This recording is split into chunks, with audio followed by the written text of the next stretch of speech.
1, 2, 3. Halo, selamat datang di Serangkai Saca bareng Fardiansa. Dan kali ini kita lagi di segmen Serangkai Opini dan Informasi. Dan kali ini kita akan ngobrol sesuatu yang lagi banyak dibahas di X ataupun Twitter ataupun di media sosial lain ataupun di berita mainstream, yaitu ditutupnya TikTok Shop oleh pemerintahan Indonesia.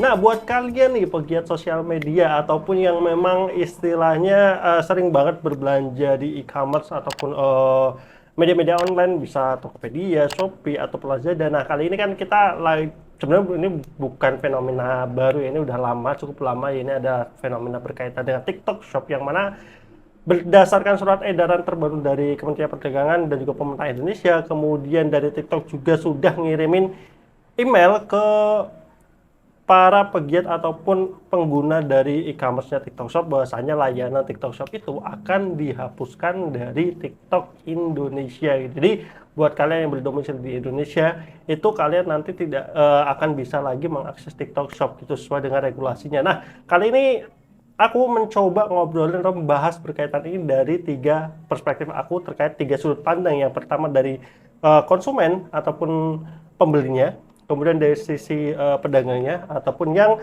menjual barangnya itu melalui TikTok Shop, melalui live streaming ataupun lainnya, dan yang ketiga adalah dari sisi perspektif pemerintah ataupun regulasinya. Dan tentunya ini aku udah coba bukan riset sih jatuhnya ya, kita cari-cari tahu sedikit lah, karena ketika aku mau ngobrolin soal TikTok Shop-nya kan aku juga harus terjun, karena seperti yang beberapa kali aku singgung di video Serangkai 1, bahwasanya aku tuh sangat mencoba menghindari yang namanya TikTok karena algoritma dan lain-lainnya gitu. Tapi dengan fenomena TikTok Shop ini juga aku belum pernah berbelanja di TikTok Shop, cuman aku punya perspektif dari teman aku gitu yang pernah berbelanja di TikTok Shop itu seperti apa, dan juga udah coba beberapa kali lihat lah sebenarnya sistem penjualannya itu seperti apa kayak gitu. Nah, mari kita bahas ini, dan tentunya ini adalah opini aku pribadi dan mungkin banyak perspektif dengan kalian yang berbeda gitu, ataupun ada informasi-informasi yang salah dari apa yang aku sampaikan, kalian bisa tulis di kolom komentar. Nah, yang pertama adalah kita ngobrolin dari sisi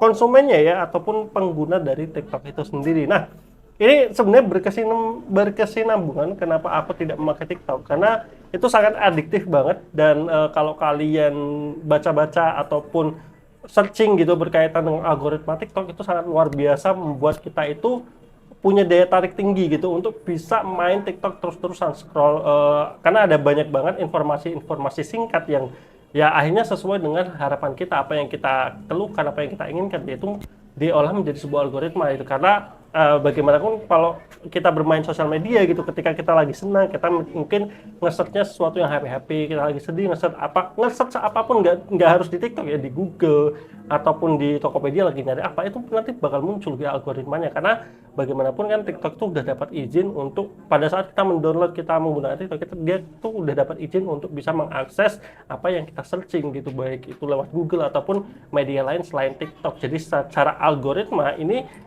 kalau kita pengguna TikTok itu pasti akan ngikut gitu, apa yang kita pikirkan, apa yang kita rasakan, apa yang sedang kita butuhkan, itu akan menjadi tontonan kita terus-menerus. Jadi kita nggak bisa berhenti terus-menerus untuk melihat yang namanya TikTok itu gitu. Karena itu juga terjadi ke aku, walaupun aku nggak pakai TikTok, itu terjadi ketika aku nge-scroll yang namanya YouTube Shorts ataupun di Reels Instagram. Itu tuh kayak kita tuh kayak nggak bisa berhenti gitu loh terkait itu. Nah, tapi kita nggak mau ngobrolin lebih panjang soal sosial medianya, kita ngobrolin soal permasalahan dari TikTok Shop-nya ini. Nah, ini yang menjadi masalah adalah ketika sebagai konsumen ataupun sebagai orang yang membeli gitu ya, yang punya daya beli, itu terkadang kita itu mendapatkan sesuatu yang kita lagi nggak butuh gitu. Karena ini kan fungsinya dua hal ya, ini kan satu sebagai e-commerce, satu sebagai sosial media gitu. Artinya kesinambungannya itu cepat gitu. Jadi pada saat kita lagi scroll sosial medianya gitu atau lagi scroll TikToknya gitu, ternyata itu lagi promosiin barang gitu, dan itu nggak usah pindah aplikasi yang lain karena memang sudah langsung ada dalam satu aplikasi gitu di TikToknya itu sendiri. Jadi ya memudahkan untuk para kita yang konsumen itu untuk bisa beli barang. Nah ini yang jadi buruknya itu dari daya konsumtif kita. Jadi tingkat konsumtifnya para pembeli ataupun kita itu jadi kayak lebih tinggi gitu. Kadang kita nggak butuh barang itu gitu, tapi karena ngelihat wah ada barang murah nih, kapan lagi bisa dapat barang murah dengan kualitas yang bagus, akhirnya ya kita akan membeli barang yang sebenarnya kita belum butuh. Itu yang menjadi apa ya istilahnya, daya konsumtif kita itu makin meninggi atau bertingkat gitu. Karena ini juga berkaitan kalau kalian nonton beberapa konten YouTube yang mengundang para konten kreator ataupun para pedagang di TikTok Shop yang dia bisa istilahnya dalam satu malam itu punya revenue sampai miliaran gitu untuk live streaming dalam 5 jam doang. Nah itu kan kita bisa lihat tuh bahasanya mereka itu satu ya, kita bisa lihat, gila ya mereka bisa membeli apa ya, menjual barang sampai miliaran dalam satu kali live atau dalam satu malam mereka live gitu. Dan apakah mereka untung gede? Ternyata kan di podcast itu juga banyak mereka menyampaikan bahwasanya mereka tuh untungnya nggak segede dari revenue penjualannya, karena ini nanti ada hubungannya sama yang namanya apa ya, persaingan harga pasar gitu. Jadi ini itu bikin satu ya tadi karena ini itu didorong sama beberapa manajemen, baik itu dari manajemen artis ataupun manajemen yang istilahnya penjual-penjual gede gitu. Mereka itu berani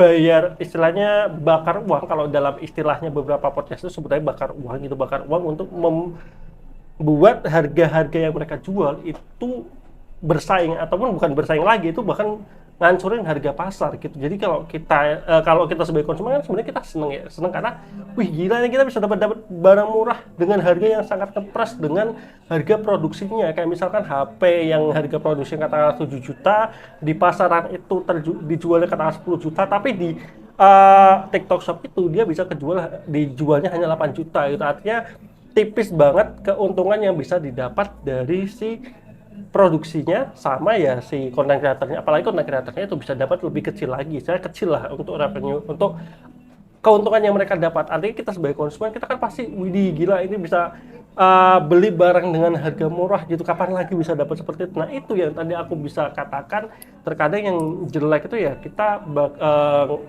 daya konsumtif kita gitu, untuk daya beli kita itu jadi kurang sehat gitu, karena kita membeli sesuatu yang sedang tidak kita butuhkan gitu, hanya karena ya kita bisa mendapatkan barang yang jauh lebih murah daripada yang seharusnya bisa dijual di tempat lain gitu ataupun di live streaming yang lain. Nah itu yang mungkin ya secara dari sisi konsumen yang kurang bagus yang menurut aku adalah di bagian situnya gitu, dalam artian kita bisa dapat barang yang punya kualitas bagus tapi ya dengan cara ya mungkin kita pada saat itu kita lagi tidak butuh gitu. Jadi kalau aku melihat ya dari sisi konsumen yang sangat merugikan dari TikTok Shop, sebenarnya nggak cuma TikTok Shop ya, kita bicara yang lain pun mungkin sama aja gitu. Tapi kan kalau kayak Tokopedia, Shopee, Lazada itu kan memang apa ya, platform yang memang itu adalah jual beli gitu, saya untuk penjual dan pembeli. Tapi kalau kita bicara TikTok itu kan ada dua ya, ada TikTok Shop itu jual beli, dan yang satunya TikTok yang umumnya itu kan memang untuk sosial media. Nah ini juga kasusnya sebenarnya sama Instagram. Instagram kan nggak yang kayak TikTok Shop ini kan, dia walaupun ada platform belanjanya sekarang, tapi kayaknya nggak terlalu populer gitu untuk jualan di sosmed sendiri. Kalau di sini itu karena sudah marketnya udah gede banget dan juga bisa dikatakan dimonopoli oleh orang-orang dengan dana yang gede gitu, sehingga bisa mereka itu mendapat reach market tinggi dan harga-harganya sangat murah gitu. Nah kita ngobrolin dari sisi penjualnya nih. Nah ini karena alasan utama pemerintah ngelarang TikTok itu salah satunya adalah berkaitan dengan katanya TikTok Shop itu membunuh UMKM. Nah apa yang dimaksud dengan ini? Karena kalau kita bicara TikTok Shop itu aku udah banyak banget dengar cerita bahwasanya ada orang yang sukses gara-gara live di TikTok ataupun jualan di TikTok gitu. Bahkan beberapa yang dekat dengan aku gitu, baik itu saudara, keluarga ataupun teman, itu udah mulai merambah mau mencoba ke live jualan di TikTok gitu, dan adalah gitu segala macam. Artinya kan ini itu bisa menjadi sebuah wadah yang bagus untuk meningkatkan penjualan gitu sebagai pedagang gitu untuk mencapai rich market, gain market, karena lagi kebetul ekosistemnya lagi tinggi-tingginya di TikTok Shop ini gitu. Jadi mereka banyak yang ngejualin di TikTok Shop. Nah, masalahnya apa gitu? Masalahnya ada tadi yang ada TikTok Shop ini akhirnya dimasukin oleh para pemain-pemain besar yang ngehancurin harga pasar gitu. Harga pasar, mereka ngejual barang dengan harga yang anjlok-anjlokan gitu, karena ya industrinya itu mereka bisa berani bakar uang terlebih dahulu di awal gitu, ataupun memperkecil pendapatan ataupun istilahnya nilai jualnya gitu lah. Ya istilahnya tadi yang kayak harga produk 1 juta, dia hanya bisa ngejual cukup katakan 8 juta doang, yang biasanya itu ngejualnya sampai 10 juta gitu. Artinya, nah permainan ini yang bikin harga-harga pasar itu anjlok gitu. Sekarang itu kayak misalkan kita mau beli di Tokopedia atau beli di Shopee atau beli di istilahnya platform lain selain TikTok, itu jadi TikTok itu sudah jadi kayak standar baru harga gitu. Jadi kayak misalkan kita lagi nego-negoan di luar ataupun di luar platform TikTok, yang jadi patokan selalu TikTok, yang kayak di TikTok kemana harganya segini kok nggak segede ini gitu. Nah ini yang aku bisa katakan ya ini ngerusak harga pasar gitu, karena ya namanya jualannya ancur-ancur. Otomatis yang terjadi ketika harga pasar ini udah jatuh, udah rusak, para pedagang ataupun penjual itu akhirnya bersaing harga gitu. Akhirnya keuntungan yang harusnya bisa didapat pedagang itu lebih tinggi, akhirnya keuntungannya lebih rendah gitu dari yang sebelumnya gitu. Karena ya tadi mereka akhirnya mau tidak mau kan harus ya itu menurunkan harga jualnya gitu, karena ya memang pasarnya udah anjlok gitu secara pemasukan ataupun harganya gitu. Ini yang salah satu yang bisa ngerusak itu ya tadi ya, ketika harga pasar jatuh, persaingan harga, akhirnya yang diuntungkan siapa? Memang benar yang diuntungkan adalah konsumen, karena dia bisa membeli barang mungkin bagus dengan kualitas bukan kualitas, dengan harga yang rendah. Tapi yang dirugikan akhirnya adalah apa? Si penjualnya itu, karena ya akhirnya mereka banding harga gitu dengan pendapatan, akhirnya mungkin cash flow-nya jadi nggak berputar lagi gitu. Jadi mereka istilahnya dari yang harusnya itu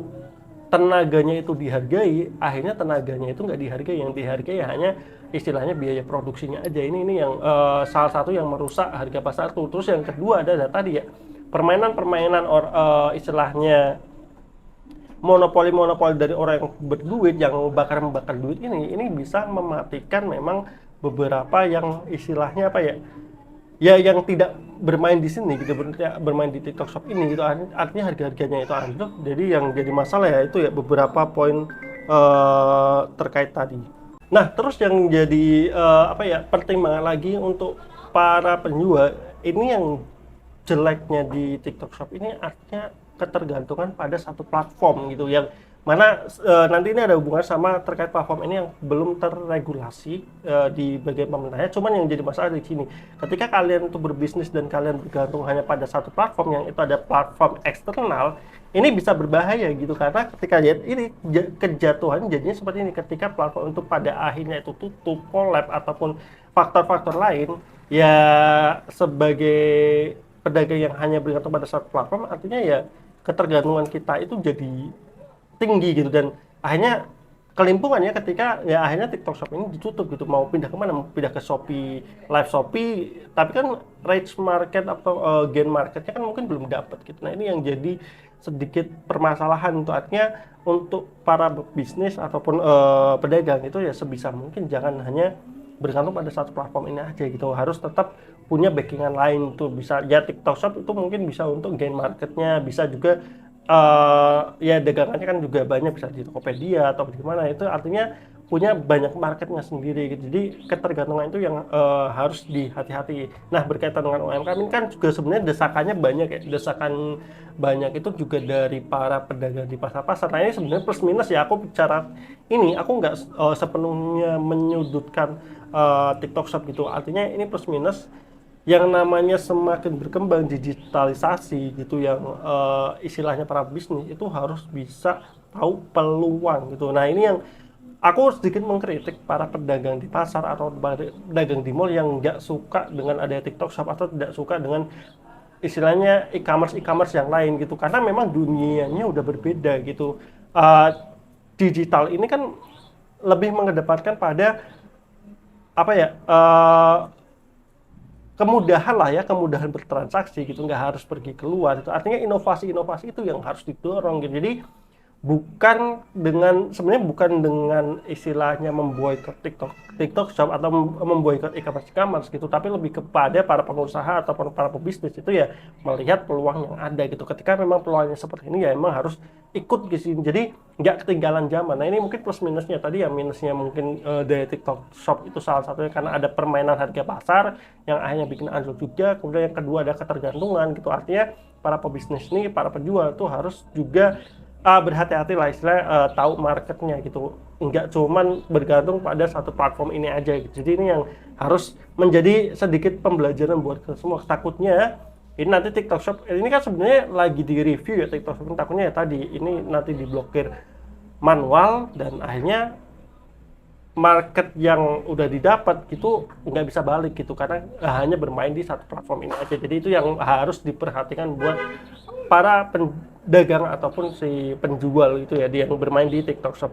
Nah ini dari sudut pemerintah. Nah ini kalau dari sudut pemerintah mungkin aku nggak banyak memberikan apa ya, karena banyak teorinya ya, entah itu dari konspirasi ataupun yang memang itu yang benar-benar menjadi alasan utamanya. Yang pertama adalah alasan utamanya kan TikTok Shop ini membunuh UMKM ya, membunuh UMKM seperti tadi yang aku sampaikan, berkaitan dengan harga pasar, kemudian reach marketnya gitu. Jadi itu salah satu beberapa hal yang aku pribadi belum punya riset jauh terkait hal itu, tapi di sini aku akan memberikan beberapa fakta aja. Yang pertama adalah berkaitan dengan regulasinya.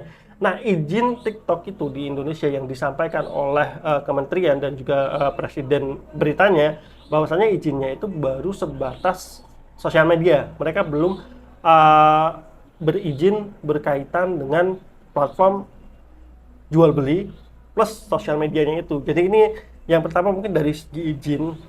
Bagaimanapun kalau platform luar negeri, informasinya TikTok ini dari China ya, ini adalah sosial media yang dibuat dari China dan memang izinnya belum ada untuk menjadi e-commerce dan juga sosial media di Indonesia. Akhirnya ya, itu dicabut ya menurutku wajar gitu, karena belum berizin satu itu ya. Terus yang kedua, informasi bahwasanya banyak barang yang masuk itu akhirnya terjual tanpa masuk bea cukai, artinya pendapatan pajak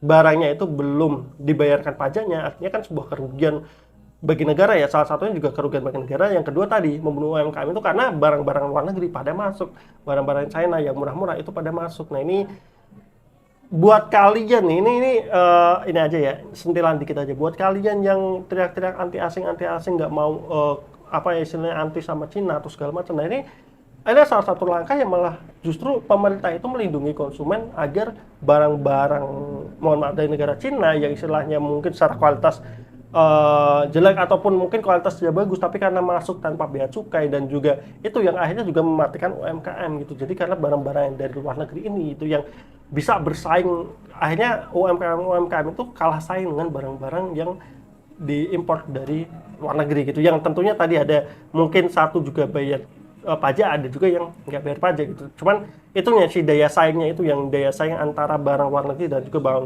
dalam negeri ya. Terus yang selanjutnya ini sedikit fakta aja bahwasanya Indonesia itu bukan negara pertama yang melarang TikTok ataupun TikTok Shop ya. Kalau Indonesia kan TikTok Shop, cuman aplikasi TikTok ini sendiri ini sebenarnya sudah diblokir di banyak negara. Ini yang aku dapatkan itu ada 17 negara yang sudah memblokir, baik itu TikTok keseluruhan atau yang cuman di sini sih lebih banyak antara TikTok keseluruhan ataupun sebagian. Ini aku bacain aja. Jadi biar nggak FOMO kalau pemerintah Indonesia ini dikit-dikit melarang, dikit-dikit melarang, enggak. Ini tuh ancamannya nggak hanya kalau statusnya negara, ancamannya tuh nggak hanya sebatas ekonomi ataupun tadi ya sektor UMKM ya, itu tetap ada porsinya, tapi juga ada faktor lain yang mana disebutkan kalau di berbagai negara itu lebih kepada security dan juga keamanan privasi dan data. Nah ini aku bacakan aja. Yang pertama dari India tahun 2020 itu melarang TikTok karena berkaitan dengan pencurian data dan juga privasi yang ditakutkan. Kedua ada Afghanistan Nah, kalau Afghanistan tuh karena Afghanistan kan sekarang dikuasai oleh Taliban, itu berkaitan dengan tidak sesuainya dengan syariat hukum Islam terkait TikTok itu akhirnya itu juga dilarang. Di Taiwan itu seluruh perangkat lunak buatan Cina itu dilarang. Di Kanada itu 2023 itu sama privacy dan juga keamanan. Uni Eropa keamanan cyber. Belgia itu ada keamanan cyber, privacy dan penyebaran informasi palsu atau hoax. Di Denmark itu ditakutkan terjadi ada aksi spionase. Di Belanda itu ada program cyber. Estonia itu adalah khusus untuk para pejabat publik aja. Pejabat-pejabat pemerintahan di Estonia itu tidak boleh HP-nya itu menginstal yang namanya TikTok. Kemudian di Prancis sama untuk para pegawai negeri juga, itu untuk konten hiburan nggak boleh, salah satu TikTok. Norwegia itu untuk pegawai pemerintah. Inggris itu juga untuk para perdana menteri atau para menteri. Amerika Serikat itu untuk perangkat pemerintahan, ya sebenarnya sama terkait aksi-aksi privasi dan pencurian data. Belgia itu ada keamanan cyber, privacy dan juga kesalahan informasi. Australia itu terkait privacy dan keamanan data. Austria untuk pegawai pemerintah dan Somalia itu terkait konten terorisme. Jadi kalau dari data yang aku dapat di Google itu Indonesia berarti nomor 18 gitu, yang mana pelarangannya itu masih sebagian, yaitu yang dilarang dah TikTok Shop-nya. Nah tadi itu kan banyak banget sentilan berbicara soal privacy dan juga keamanan data. Nah ini yang mungkin nggak bisa kita buktikan ataupun sebagai orang awam gitu, kayak aku pun nggak bisa membuktikan secara langsung apakah benar atau nggak. Cuman kalau kita ngobrolin berkaitan dengan aplikasi itu kan ada namanya rules ataupun kesepakatan kita, yang mana TikTok itu bisa mengakses HP kita tadi dari algoritma ataupun data diri. Akhirnya apa? Privacy kita udah hilang gitu kan, data kita udah masuk ke TikTok, bisa dijual, bisa dibeli, dan itu bisa membahayakan lah, dalam artian kalau dari sisi pemerintah data-data itu kan penting ya, demografi dan data daya jual beli, data apapun. Makanya banyak banget negara-negara yang melarang TikTok karena takut datanya itu dicuri gitu melalui ini. Karena ya ini percaya atau enggak, ini kan juga terjadi peperangan Amerika Cina, kemudian perang dingin Amerika Cina, perang dagang, kemudian juga kalau dalam dunia militer, dunia itu kan memang hal-hal seperti ini tuh menjadi rentan gitu, komunikasi apapun itu. Makanya tadi banyak banget negara-negara yang melarang para pejabat pemerintahannya itu menginstal TikTok, karena ya namanya pejabat negara, mereka punya data-data yang istilahnya privacy lah ya bagi mereka gitu, intelijensi segala macam kayak. Tapi itu mungkin di ranah kepemahaman kita ataupun ranah aku pribadi untuk membahas terkait itu gitu. Tapi yang pasti kita harus tetap berhati-hati terkait privacy dan data itu. Yang kedua adalah berkaitan dengan regulasi. Semoga pemerintah benar-benar bisa menggodok regulasi yang sesuai untuk TikTok ataupun layanan TikTok Shop ini gitu. Kalaupun nanti akhirnya TikTok Shop itu sudah bisa diregulasi dan bisa beroperasi kembali, ya tadi ya untuk beberapa poin berkaitan dengan masalah market, harga pasar segala macam, semoga bisa teratasi lebih bagus lagi gitu. Dan pemerintah mungkin dalam regulasinya bisa lebih mengikat untuk tadi ya, salah satunya kan penunjangan UMKM itu, semua itu bisa berhasil. Jadi mungkin kalau kesimpulan dari aku, apakah aku senang TikTok Shop di blokir di Indonesia, aku bisa katakan aku apa ya, bukan senang sih, lebih tepatnya aku mendorong pemerintah untuk bisa meregulasi terkait TikTok Shop ini. Dan kalaupun buat para pedagang ya, ini ada salah satu platform yang memang sekarang itu marketnya, kemarin lebih tepatnya kemarin marketnya lagi tinggi, kalian bisa berfasilitasi itu. Tapi ya tadi, jangan bergantung pada satu platform. Akhirnya ketika platform itu bubar ataupun ya terjadi pemblokiran seperti ini, kalian bingung gitu. Jadi kalian harus bisa memanfaatkan banyak platform lagi. Seperti Serangan South Channel, gak cuma di YouTube, aku coba meraih reach market untuk sosial media yang lain. Jadi jangan bergantung pada satu platform doang. Terus yang kedua adalah dari segi para pembelinya, ya kalian harus paham berkaitan dengan daya beli. Dan yang kedua adalah berkaitan dengan kebutuhan gitu. Jangan sampai karena ngelihat harga murah, harga promo, akhirnya otak kita itu otak promo gitu. Jadi ketika ada promo kita beli, kita ada promo kita beli, akhirnya apa, kita gak butuh barang itu, pengeluaran kita akhirnya makin tinggi, budgeting pengeluaran makin tinggi, akhirnya ya cash flow kita jadi nggak sehat gitu terkait hal itu. Jadi mungkin itu aja kali ya untuk berkaitan dengan TikTok Shop ini. Semoga semuanya bisa cepat selesai dan bagus ataupun baik untuk semua kalangan. Dan Nanti aku juga mau ngobrolin soal masalah perjudian atau slot judi online karena ini lagi sangat meresahkan juga. Kemarin juga lagi trending kan di X dengan hashtagnya Udil. Nah, buat kalian para pemain Mobile Legends pasti tahu siapa Udil dan apa yang terjadi. Nanti aku sedikit bahas dan memberikan opini aku berkaitan dengan kasus ini. Jadi jangan lupa like, comment, dan subscribe buat kalian yang punya mungkin pengalaman ataupun punya sudut pandang berbeda. Kalian bisa tulis di kolom komentar, kita bisa berdiskusi bareng-bareng tetap di Serangkai Channel. Jangan lupa like, comment, dan subscribe. Sampai ketemu di video berikutnya. Bye bye.